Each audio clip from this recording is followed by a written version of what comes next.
They were out early one morning, panning in the stream for gold, surrounded by the rising mountains. Old prospector with a tale for two, he brushed around in the pan,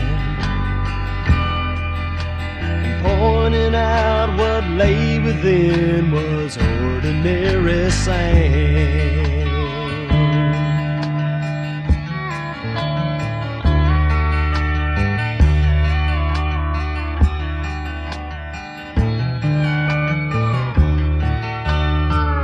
He began with his story about 20 years before, and the younger man who sought his fortune. With a tear or two he told of searching for his treasure, but making known the gold he sought was ordinary pleasure.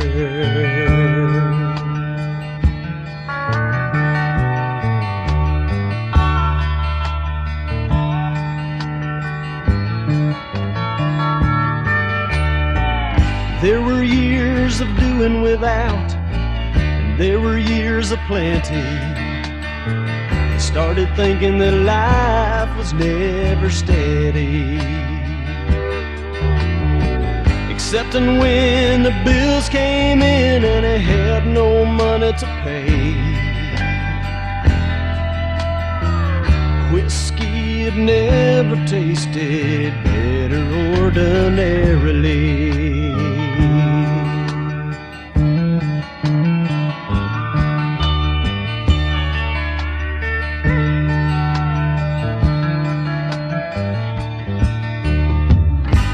Concluded his story as it filled the air with a laugh, saying how he found the Lord and Savior, and how he found the river of life by which his day unfolds, and pointing out what stands within is not ordinary gold, and pointing out what stands within is not ordinary gold.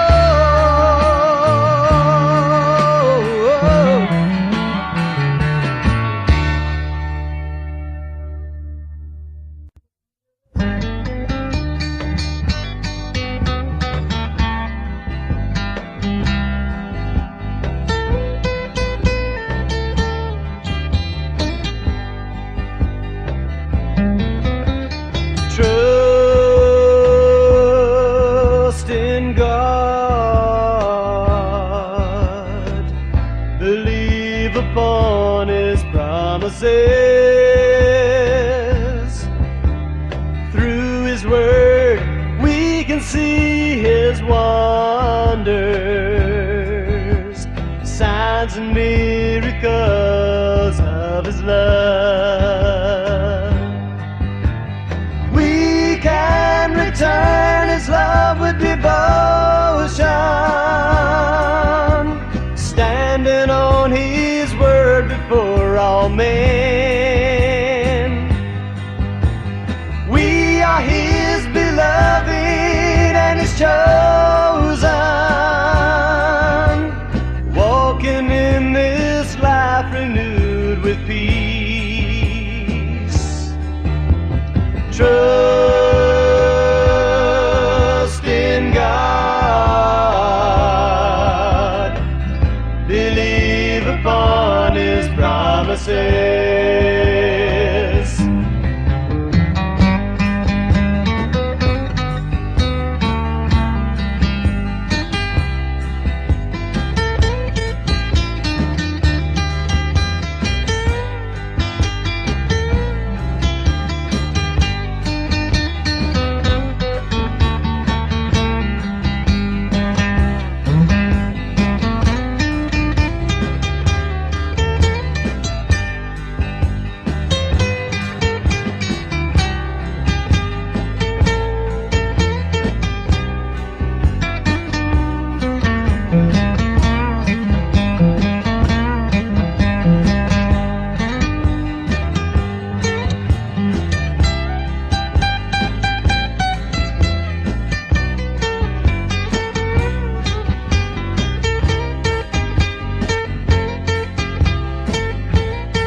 upon His promises. Through His Word we can see His wonders, signs and miracles of His love. We can return His love with devotion, standing on His word before all men. We are His beloved and His chosen, walking in this life renewed with peace. Trust in God, believe upon His promises. Trust in God, believe upon His promises. Believe upon His promises. Now you got a piece sticking out.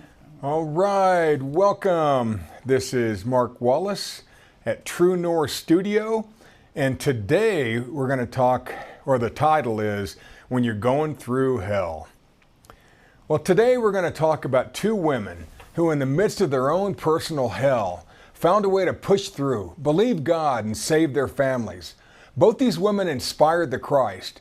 These two amazing ladies from two different time periods, two different religions, two different races, both had qualities that superseded race, religion, sex, and struggle. They tapped into something that took them from point A to point B and through all the hellish points in between. You're going to recognize this quality. You all have it. Now, both of our stories begin in a small coastal town in the far northern reaches of Israel.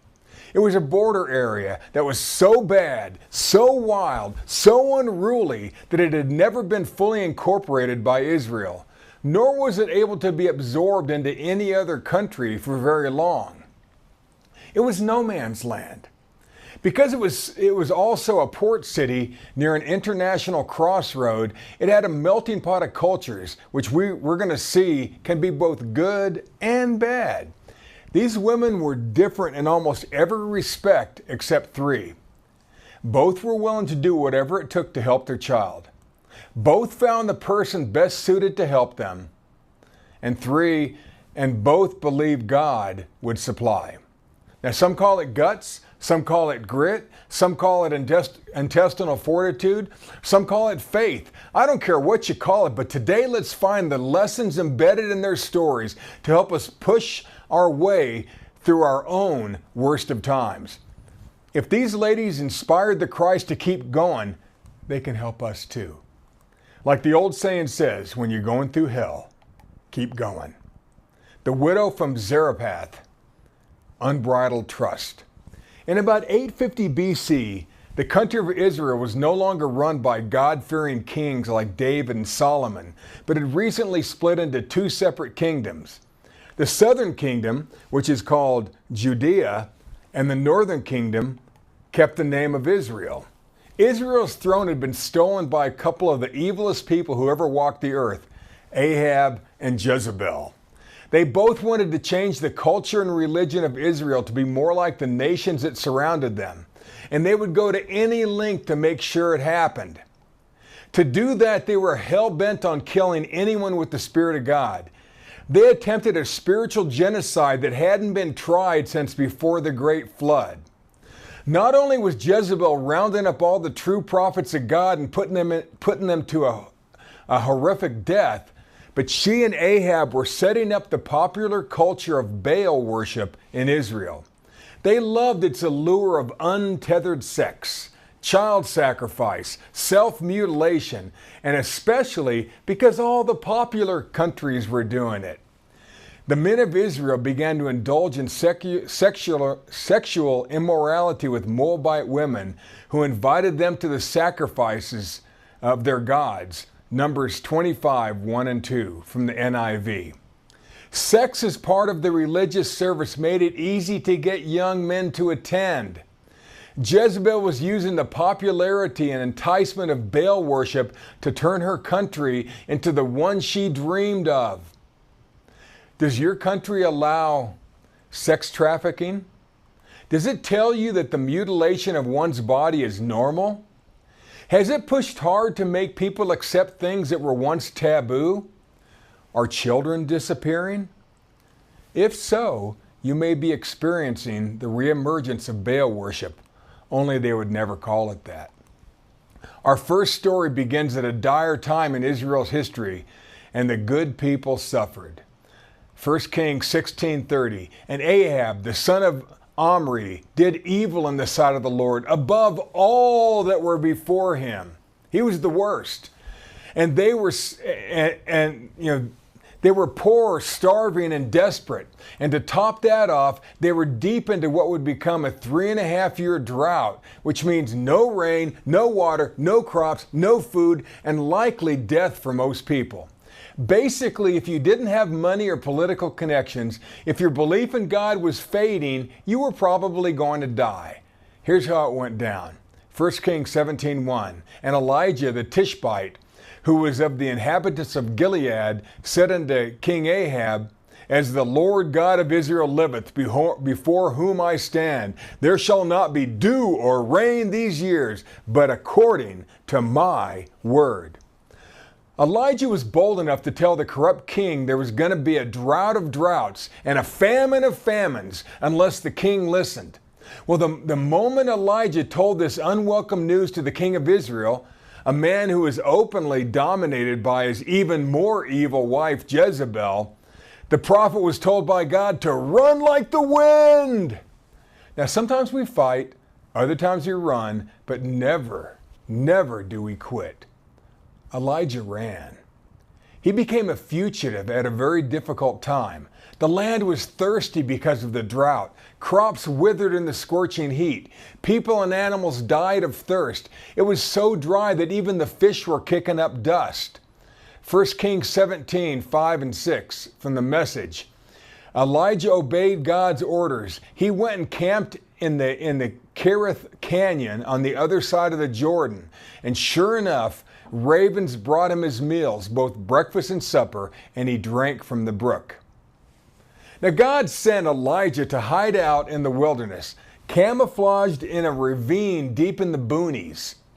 God has a way of caring for us even when life seems impossible. Elijah had to eat what a flock of ravens dropped off to him twice each day. These birds were keen-eyed scavengers whose powerful beaks could tear the flesh right off an animal. Imagine what bits of food were dropped off for Elijah to eat. Hey, desperate times. Here's a twist. A raven was considered an unclean animal by the law of Moses. These huge birds ate anything, alive or dead, which made it a sin to even touch one, much less eat what was carried in their mouths. But think about it, if God sends them to help you survive, just do it. Remember when God told Peter to kill and eat an unclean animal in Acts 10:13 to help him see that God now accepts Gentiles? Sort of the same thing. Sometimes God's suggestions may go against the rules of modern society. I love how adult ravens, birds that hardly take the time to feed their own young, fed Elijah twice a day. Makes me think, what will God do for you? 1 Kings 17:7. Eventually the brook dried up because of the drought. Then God spoke to him, Get up and go to Zarephath in Sidon and live there. I've instructed a woman who lives there, a widow, to feed you. When the small stream in the shaded gully dried up, God told Elijah to make a 4 or 5 day hike up to Sidon, and that a poor single mother would now pick up the task of feeding him. Elijah had no food or water for the trip. Plus, he knew that Sidon was considered the wild, wild west of Israel. It had its own rules. Now, here's something else he knew. Were you aware that Sidon was the hometown of the evil queen Jezebel? It was. Her father was king of that city. He was king of that city. A city king was like a megalomaniac mayor with the ultimate power of life and death over every citizen, and they would use it. Quote, King Ahab took to wife Jezebel, the daughter of Ethbaal, king of the Zidonians, king of Sidon, and went and served Baal and worshipped him. 1 Kings 16:31. God had Elijah head up to Jezebel's old stomping grounds to evade capture. Isn't that called hiding in plain sight? Did any of you notice that the king's name, Ethbaal, has Baal in it? It's part of his name. Who would name their child after a pagan god? But who am I to talk? My name is Mark, which means Mars, the god of war. So what are you going to do? Oh, by the way, God told Elijah that some poor destitute widow would now be the one to feed and protect him.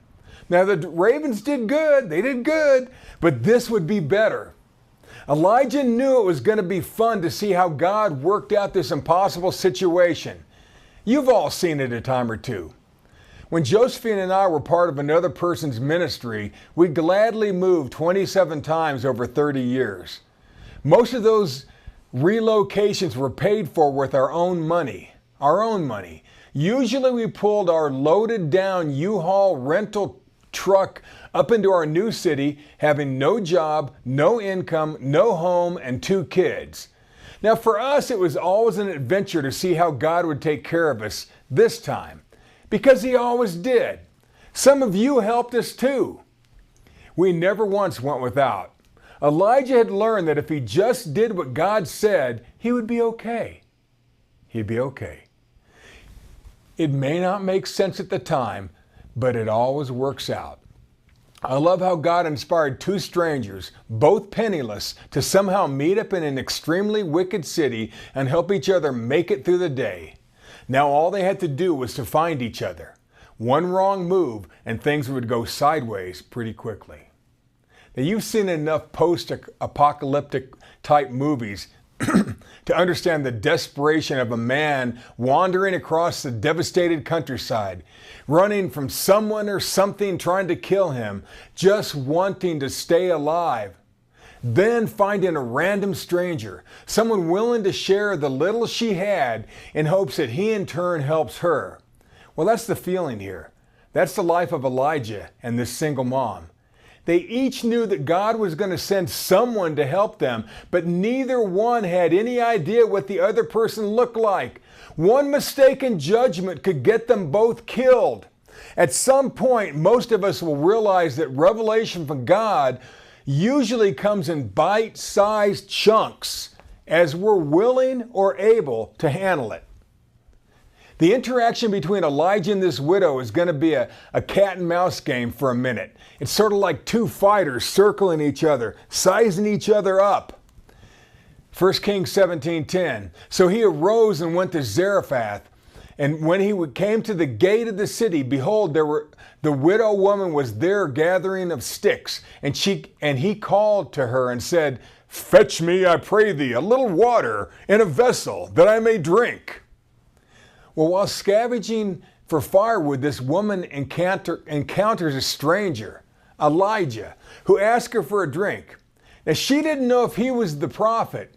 He didn't wear a shiny name tag on a 3-piece suit. There was no bulge of a wireless lavalier mic pack. Also Elijah had to find the one lady God mentioned to him, someone who would believe with him to ride out the famine and to help keep him alive. She wasn't wearing red pumps and a slinky black evening dress so he would notice. We all have people that we gravitate to during the worst of times. But imagine having to trust a complete stranger in a hostile area.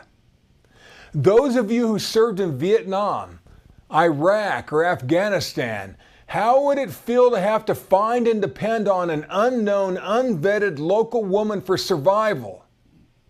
Probably not so good. Elijah asked this poor lady to bring him a little water. There was nothing wrong with a man asking a woman for a drink. Jesus did it in the Gospels. It was totally cool at that time. It was the culture. His request was also a test. His request was a test. Verse 11. And as she was going to fetch it, the water, he called to her and said, bring me, I pray thee, a morsel of bread in thine hand. Well, he probably hadn't eaten much or drank much in 4 or 5 days. 4 or 5 days.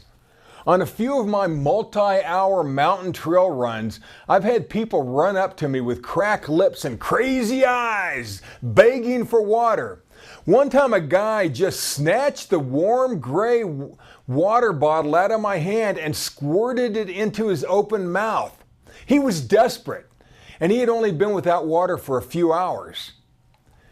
As she's walking away to fetch him some water, he says, "Oh, one more thing while you're out getting me some water. Would you mind bringing me back a little something to snack on? I'm just a little bit famished here." Here's where Elijah finds out this lady is the one. Verse 12. And she said, "As the Lord God liveth, I have not a cake, but an handful of meal in a barrel, and a little oil in a cruse. And behold, I am gathering 2 sticks, that I may go in and dress it for me and my son, that we may eat it and die." Now those are some desperate words. Things were pretty dark for her. "I'll be happy to bring you some water, but I don't have any extra food, sir. After we eat my last little bit of bread, we're probably going to sit down and just die." She and her son were probably already starving to death. Now I love it. She doesn't know this guy from Adam, yet she's honest in her answer. But did you ever think that just maybe she's testing him back to see if he's the one that God told her about? Remember, God gave both of them an assignment to find and help the other. Elijah didn't give in to her sob story. Like you, he'd seen God come through too many times. After all, he had just been fed by a flock of philanthropic ravens. Plus, he had to find the right widow and find her quick. Verse 13, and Elijah said unto her, "Fear not." Now I ask you, how many miracles in the Bible have been preceded by the words, "Fear not"? 13 continued, "Go and do as thou hast said, and make me thereof a little cake first, and bring it unto me. And after you fed me, then go back and make for thee and thy son." She braced herself, waiting for the shoe to drop. Was he the prophet, or was he a scoundrel? Well, here it comes, 14. "For thus saith the Lord God of Israel, the barrel of meal shall not waste, neither shall the cruse of oil fail, until the day that the Lord sendeth rain upon the earth." Well, her heart leapt. Her heart leapt. That's what she was waiting to hear. Sure sounds like he's the one. Sure sounds like God. Sure sounds like a prophet. The grain that's in my containers will not run out. Wow! Mind-blowing. That would sound pretty good to a starving and desperate mom. That's exactly what she needed to hear from Elijah to prove he was the one who would help her and her son. Have you ever found bags of groceries on your porch when you were struggling? Have you ever received an unexpected check in the mail? Did a complete stranger ever walk up and hand you money and walk away? Well, Josephine and I've enjoyed those things and far more than those, thanks to some of you. Life is full of random miracles. My daughter once had a radiator hose break in her well-used gold Honda Accord on a snowy mountain in Colorado when it was dangerously cold. It was way below zero. Her car was jam-packed with foreign exchange students from college heading up to Breck or Vail. Well, none of them knew a thing about cars. She flipped open her cell phone and called me. Well, just then, a guy in a red four-wheel drive pickup saw the steam coming from under her hood, skidded to a stop and got out. He was wearing a well-worn brown Carhartt coveralls and a blue stocking cap. And he raised her hood, repaired the hose while they all remained in the car. He put in some antifreeze that he carried in his truck for just such an occasion and wouldn't take a dime from them. He leaned in the window and told the kids, "That's what people are supposed to do." That's what people are supposed to do. This poor single mom has one chance to make the right decision. Is he really the man that God told her about? Is he the guy? Also, Elijah has to decide if this is the woman God told him about. If not, he's dead. He's dead. 15. And she went and did according to the saying of Elijah. And she and he and her house did eat many days. And the barrel of meal wasted not, neither did the cruse of oil fail, according to the word of the Lord, which he spake by Elijah. She gave the prophet a place to hide from Jezebel's kill order, right under the nose of Jezebel's father, the king of Sidon. She and her son kept their mouths shut, never telling anyone about Elijah and the reappearing food. Imagine if they had of. In return, Elijah saved her and the boy and himself with that never-ending supply of food from God. God put these two people together to help each other during the very worst of times. Have you ever had somebody like that?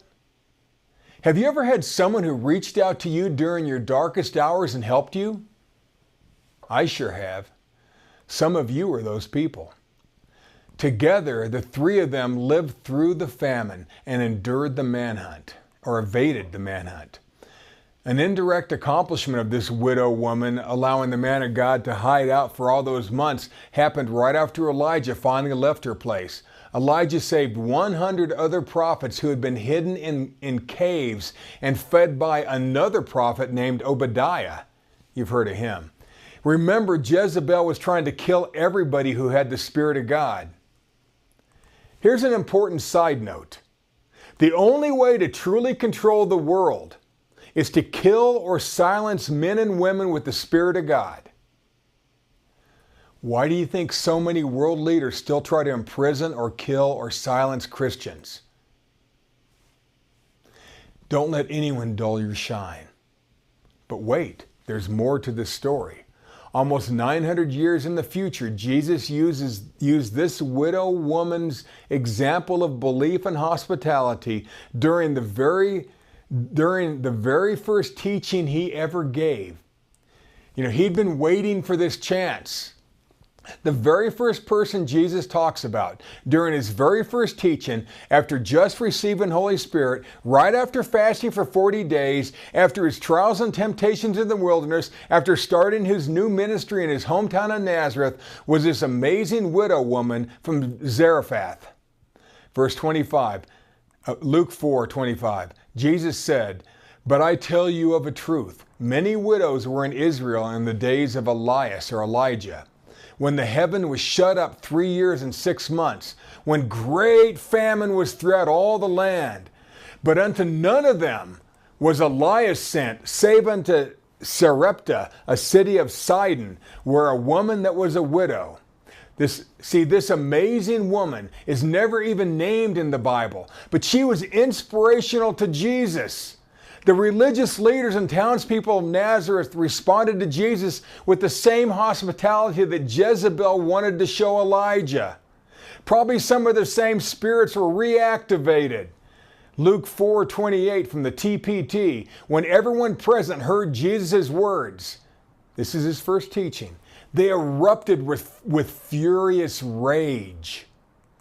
They mobbed Jesus and threw him out of the city. They threw him out of the city, dragging him to the edge of the cliff on the hill on which the city had been built, ready to hurl him off.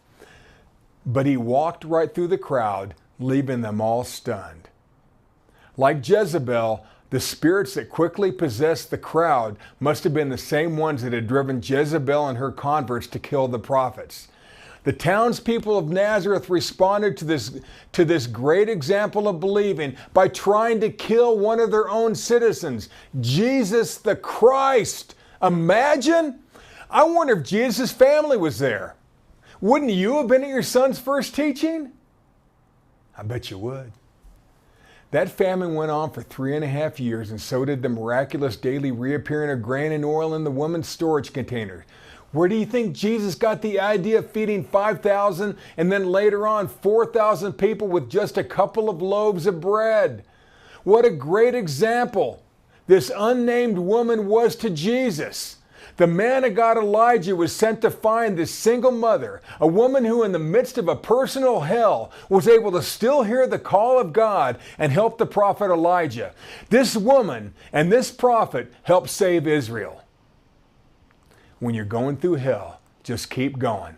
God will always be there to pick up the slack. Now our second example, the woman from Sidon. Fight for what you want. Now finally we're going to hit a record that's so timely, I might have to push back a tear. This is a lesson to remember when you feel like an outsider, when you don't seem to fit in with man or God, when the whole world is against you. And we've all felt that way at times. Matthew 15:21, then Jesus went thence and departed into the coast of Tyre and Sidon. This is the exact same area we just spoke about in that last record, but now it's about 880 years later. Once again, Tyre and Sidon are neighboring cities at the very northern border of Israel in a beautiful area that can hear the waves of the Mediterranean Sea. It was truly an unruly area of Israel that felt a little like the cowboy days of the American frontier. It was run by the Romans now, but even they couldn't fully control it. Matthew 15:22, and behold, a woman of Canaan, which was once known for Baal worship, came out of the same coast and cried unto him, that's Jesus, saying, have mercy on me, O Lord, O Son of David. My daughter is grievously vexed with the devil. Now, most moms don't want to admit that their child may have spiritual problems.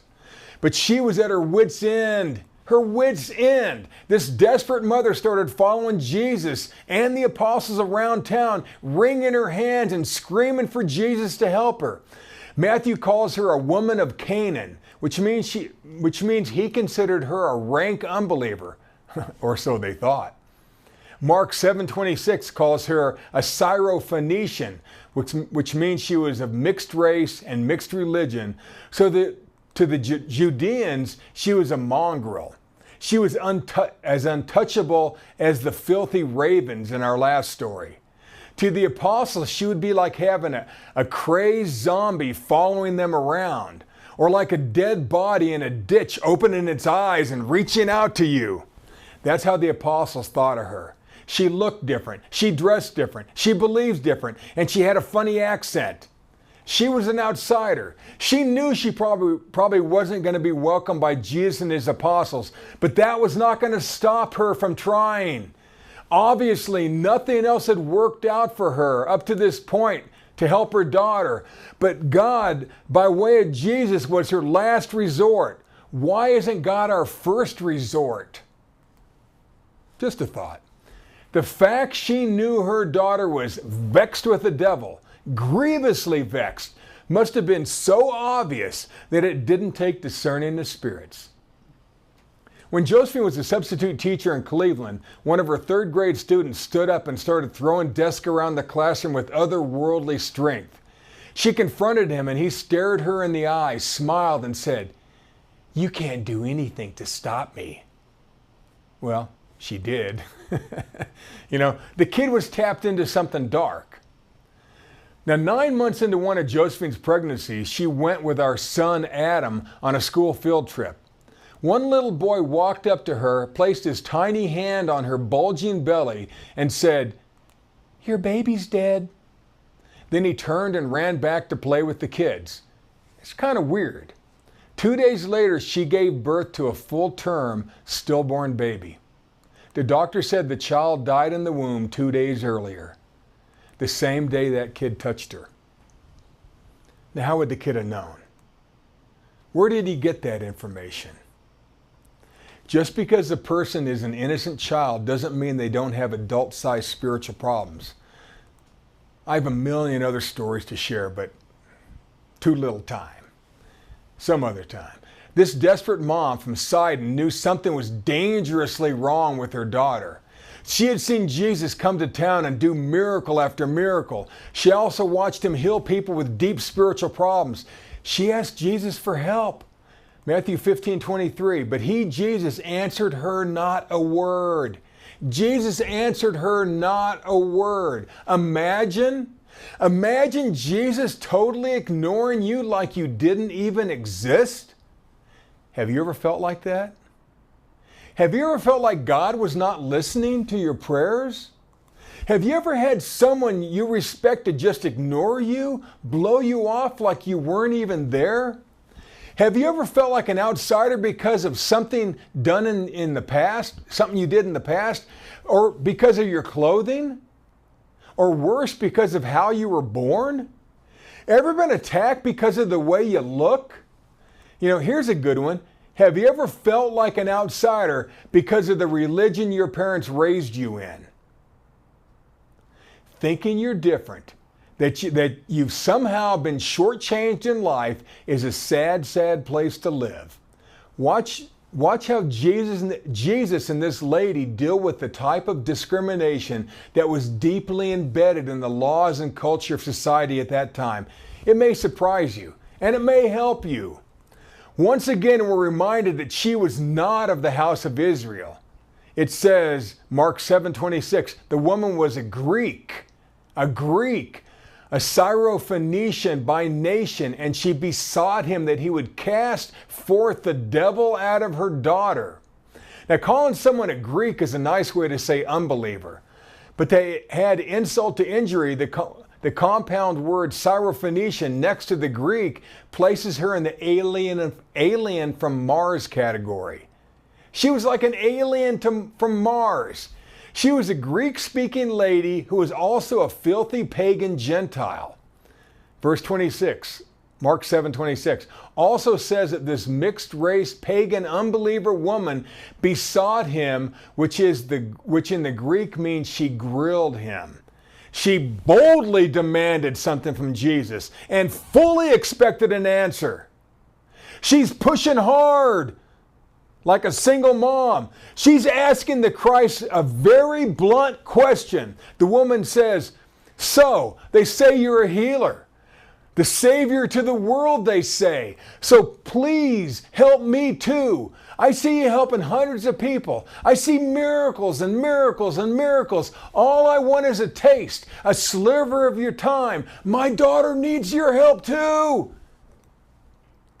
She's not like these screaming street kids that surround you in third world countries. She's not like the professional beggar we all see at traffic lights.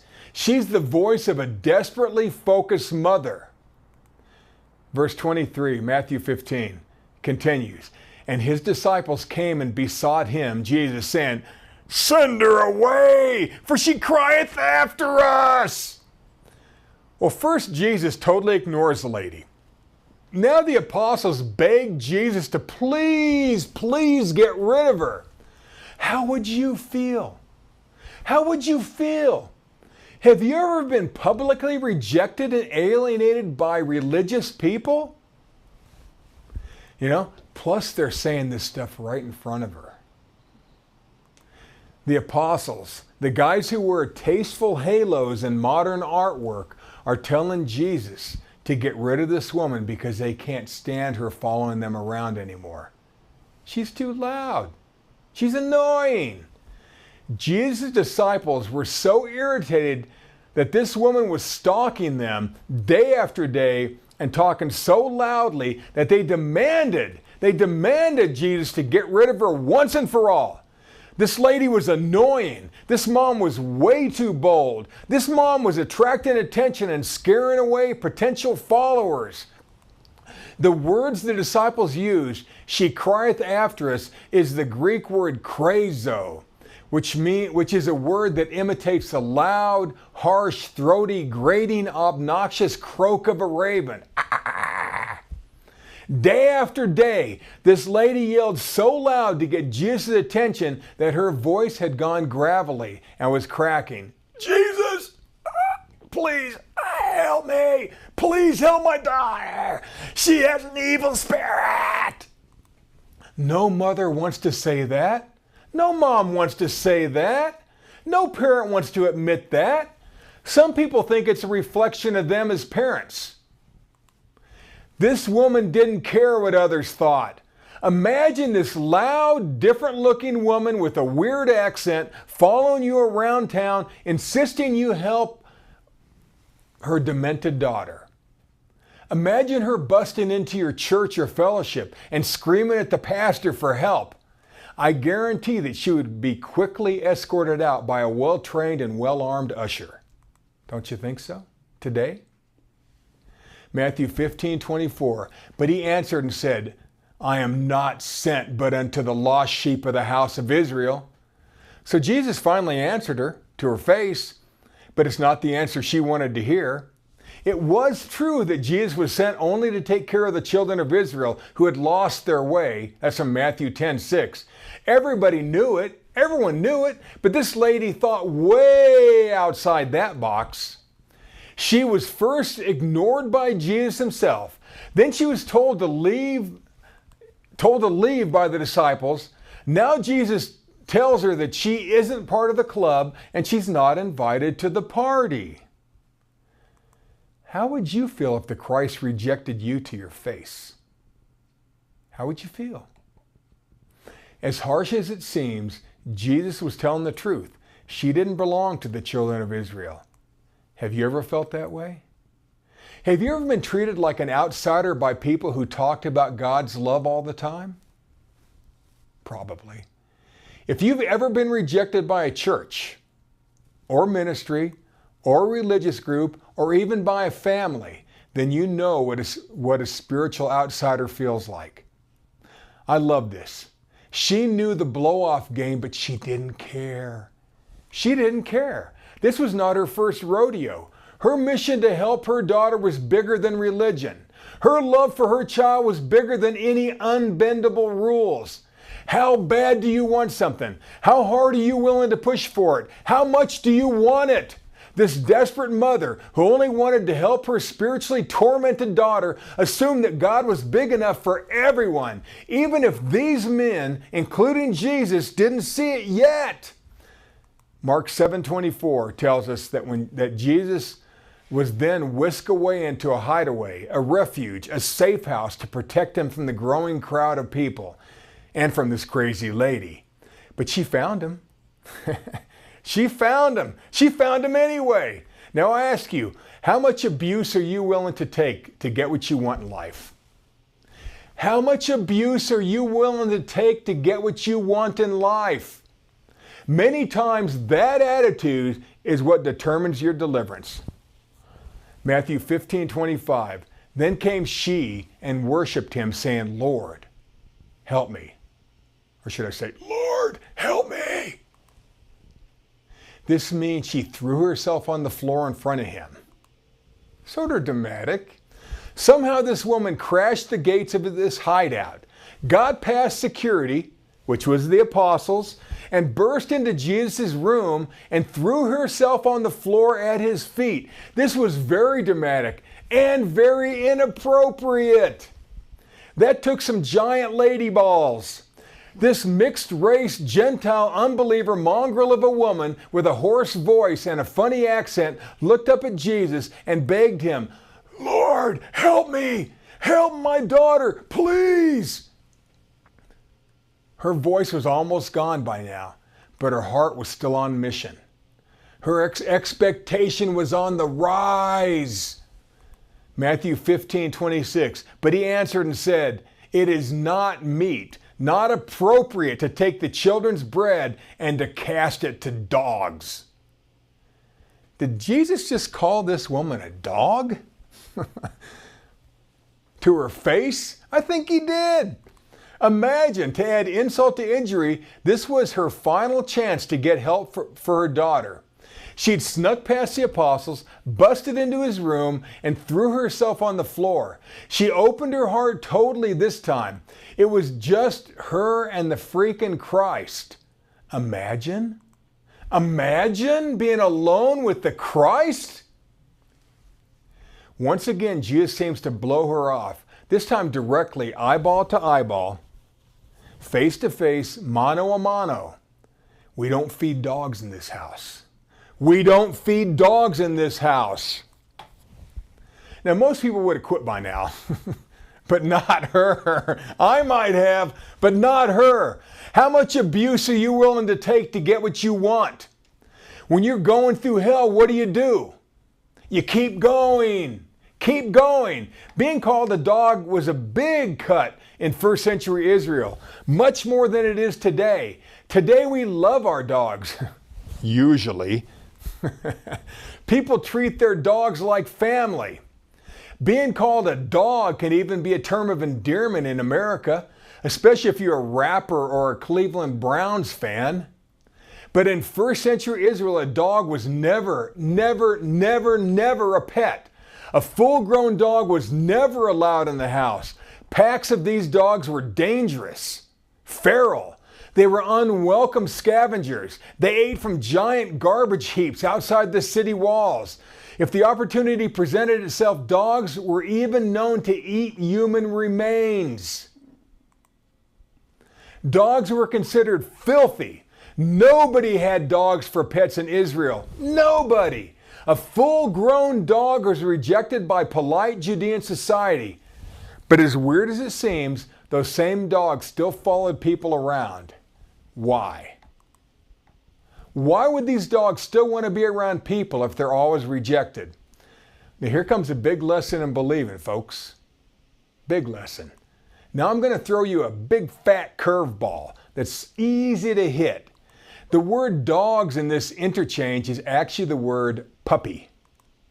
Yes, puppy. Jesus called this woman a pup. It's a dog, but it's a pup, a little dog. Now that's a little different than being called a full-grown dog. I know a lot of you have been taught that the good people of Israel would never allow dogs in their house, but that's only partially true. Only partially true. Parents did allow puppies to come inside and play with the kids. But when those dogs grew up, they were no longer allowed in the house. But they still wanted to be around people because people had food. And people had petted them when they were puppies. Jesus calling this woman a puppy is a little different than being called a full-grown B word. Now this pagan woman uses Jesus' puppy example as fuel to strengthen her case, her argument. Watch what she does. Talk about growing a set. I love how she does not quit. She doesn't quit. She doesn't lose focus on her dream, her need, her daughter, her goal. This is a big lesson. Matthew 15:27, and she said, "Truth, Lord, yet the dogs, the puppies, eat of the crumbs which fall from their master's table," or from the kids' table. Mark 7:28 tells us that those puppy masters were the children. Even Jesus could easily visualize 5 or 6 puppies with wagging tails, soft little paws, and licking tongues, playing with giggling kids during a tea party or an afternoon snack. Jesus and his siblings were once those kids. They were once those kids. This woman knew this about Israel. I love the verbal exchange and the mental imagery here. She's going tit for tat with the master. Now, nobody on earth had a quicker mind than the Christ, but this lady's not missing a verbal step. She's keeping up with the Christ in his repartee, his wordplay. She's totally in sync with the Christ. That's another key here, folks. That's another key. She must be if she's going to convince him to heal her demented daughter. Jesus seems to be enjoying this exchange. As emotional and rejected and victimized as she may have felt for a few moments before, she buried that thought. She buried it. She tucked it away. And she allowed her love for her daughter to outweigh any negatives. That mom loved her kid. That's the power of a mother's love here, folks. Matthew 15:28. Then Jesus answered and said unto her, O woman, great is thy faith, or believing. Be it unto thee, even as thou wilt. And her daughter was made whole from that very hour. That woman's child got healed the second that her believing meshed with the Christ's. This interchange broke culture. It superseded tradition. And her sneaking in his room shattered the social norms, much like Elijah living under the same roof with a single mom who wasn't his wife. Jesus now called this amazing lady an endearing term. Instead of dog or pup, he calls her woman or mother or lady. He now treats her like the person that she was. Jesus saw beyond her looks, past her race, beneath her culture, and above her religion. He noticed in her the one thing that separates the haves from the have-nots. Jesus pointed out the single thing that it takes for any of us, any mom, any person to get what they came for, and that is faith or believing or conviction. Let's just call it grit. Grit. To maintain focus on your goal, even while taking a beating, especially while taking a beating, is the big lesson here. Grit always gets rewarded. To see yourself or to see others beyond their skin color or religion or culture or background or looks or accent or their wild children, and to notice their believing is also the lesson. Grit or faith or believing is always the formula to success, no matter where you came from or how crazy your kids may seem at the time. To stay focused and to keep showing up no matter what is the key to success. If you know it's yours, don't take no for an answer. Keep pushing. Never stop until you get what you came for. Keep pushing until someone calls security. And then push past security. People with faith never, ever give up. People who believe always receive. People with grit get what they came for. The first mom hid Elijah from Jezebel and her wicked family, and in return, he miraculously fed her and her son for around 3 years. She ended up saving not only herself and her son, but because she sheltered Elijah, he went on to rescue about 100 other prophets that Jezebel was also trying to kill. Jesus was awestruck with that story about the single mother and Elijah. He was also fascinated with the believing boldness of that second single mom, the one whom he just dealt with. She didn't let anything or anyone, and I mean anyone, stop her from getting the help she needed for her vexed daughter. She leaped over religious barriers. She crashed through cultural barricades. And by connecting with the Christ, she even outfoxed the devil who had controlled her daughter for far too long. These two amazing ladies remind me of you. Reminds me of you. You never give up. You never quit. You never say never. Here are a few gritty ideas that work. You've all heard them your entire life. Take responsibility for your own life and family. Things are going to change, so be flexible. It may get worse before it gets better. Never make excuses. Expect miracles. Never quit. Be nice to others. Give like crazy. Listen. Stay focused. Trust your gut. Be open to the voice of God. When in doubt, do something. When the going gets tough, the tough get going.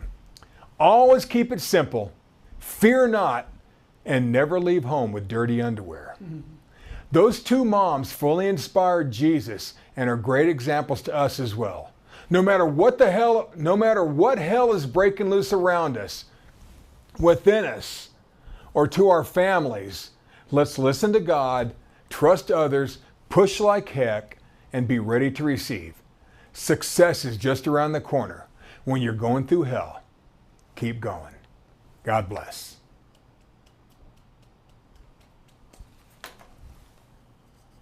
Oh, shoot.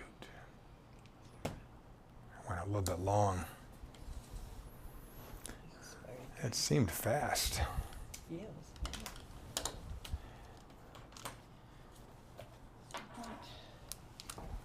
Very good. Oh well. Danielle said they're home, and when she gets,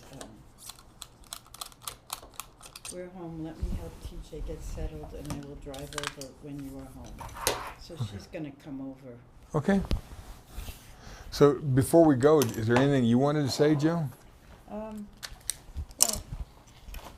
I was just thinking of different people that would have loved. Oh, Michelle already got back. She said it's still recording.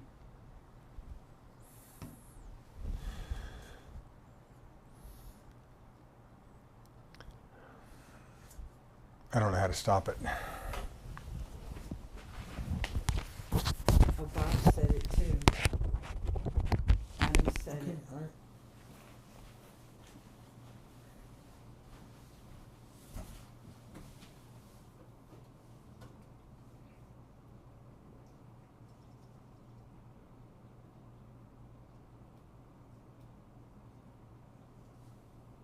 I just don't know how to stop it.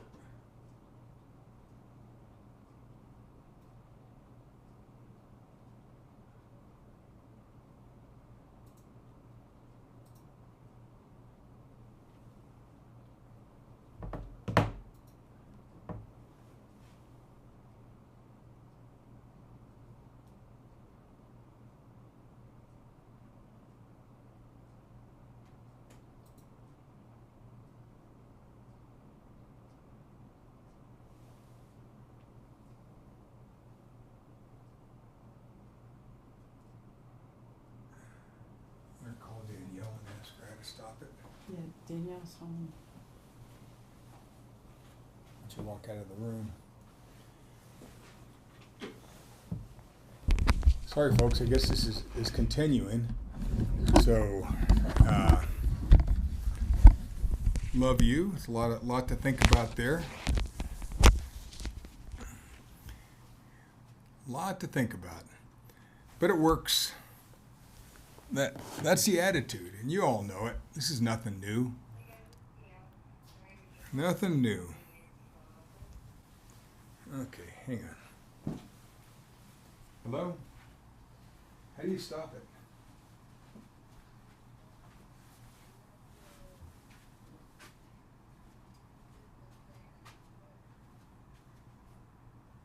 You gotta tell me which one that is.